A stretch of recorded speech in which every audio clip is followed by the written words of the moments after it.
Halo teman-teman, Sobat Pinjol Lovers, bagaimana kabarnya hari ini? Saya harap teman-teman semua, saya doakan semoga masih dalam keadaan sehat walafiat, masih dalam lindungan Yang Maha Esa, dan tetap diberikan kelancaran dalam beraktivitas. Dan aplikasi yang kita bahas kali ini bernama Dana-Yes. Oke guys, untuk perizinan dari aplikasi ini bisa teman-teman lihat ya, masih bisa mengakses ke kamera, lokasi, ponsel, dan juga ruang memori. Nah, tentunya ada beberapa akses yang dilarang oleh pemerintah ya guys. Namun faktanya di aplikasi ini masih saja diakses.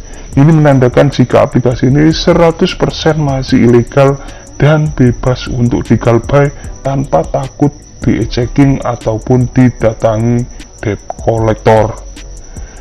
Oke teman-teman, tampilan awal dari aplikasi Dana-Yes itu seperti ini ya guys. Di sini memberikan beberapa level pilihan, yaitu untuk pengguna baru teman-teman akan mendapatkan limit 2 juta, kemudian untuk level 2 sebesar 4 juta, dan juga level 3 sebesar 6 juta rupiah. Nah, saya ingatkan buat kalian semua, jangan mudah percaya dengan informasi yang diberikan di halaman awal seperti ini.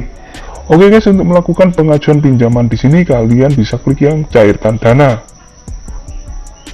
Nah, di sini kita langsung masuk ke pengisian informasi pribadi ya guys, seperti informasi pendidikan terakhir, kemudian ada status pernikahan, alamat email, kemudian alasan penggunaan atau kenapa kita mengajukan pinjaman di sini, dan juga area tempat lokasi kalian atau domisili kalian saat ini.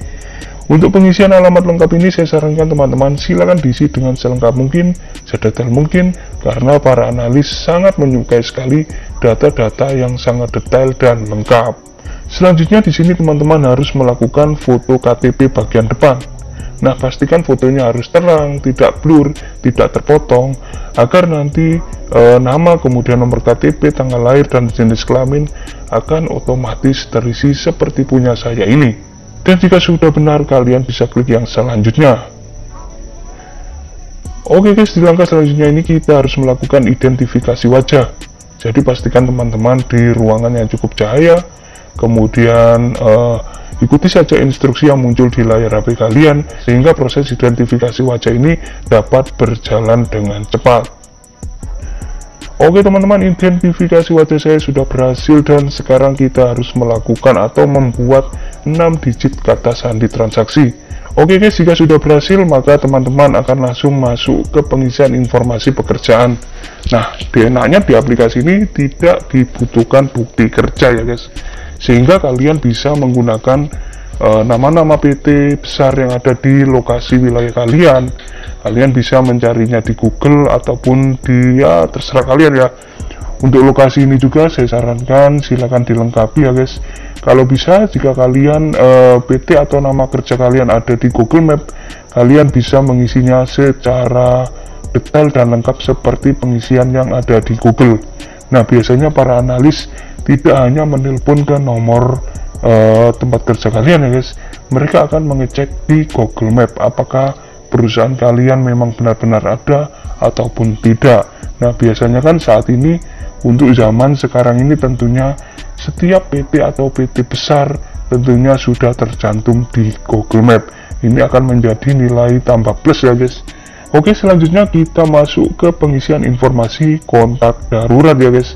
Di aplikasi ini membutuhkan 2 kontak darurat dan 1 kontak cadangan yang bersifat opsional. Nah, jika kalian melengkapi kontak cadangan ini, maka ini bisa meningkatkan peluang hingga 5% untuk persetujuan pengajuan pinjaman kalian. Nah, silakan dilengkapi, usahakan semua kontak yang kalian masukkan di sini bisa aktif bersamaan dan juga bisa tersambung.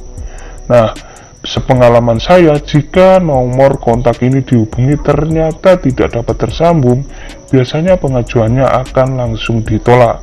Karena para analis ini tidak percaya ya guys, dikiranya teman-teman memasukkan nomor telepon yang fake ataupun yang tidak valid. Nah, selanjutnya kita langsung masuk ke pengisian informasi rekening bank. Ini adalah tampilan jika saya sudah mengisi nomor rekening bank. tampilannya akan berubah seperti ini. Nah, jika kalian belum menautkan nomor rekening bank, kalian bisa klik yang tanda plus ini, tambahkan kartu bank, kemudian silakan dipilih sesuai dengan bank yang kalian gunakan. Pada aplikasi ini banyak sekali bank yang bisa kalian pilih. Nah, direkomendasikan untuk memilih bank BCA, bank BNI, bank BRI, dan juga SIM Niaga. Nah, agar proses pencairan kalian cepat, pastikan teman-teman menggunakan nomor rekening pribadi kalian masing-masing. Tidak disarankan untuk pencairan ke akun e-wallet, namun di aplikasi ini bisa mencairkan ke akun e-wallet ya guys, karena biasanya pencairan ke akun e-wallet akan sedikit lebih lambat. Nah, setelah itu kita langsung masuk ke detail dari pengajuan pinjaman kita ya guys. Di sini jumlah pinjaman saya atau yang diberikan ke saya hanya 1 juta rupiah dengan durasi pinjaman 10 hari, kemudian dipotong 400 dan jumlah yang masuk hanya 600.000 rupiah.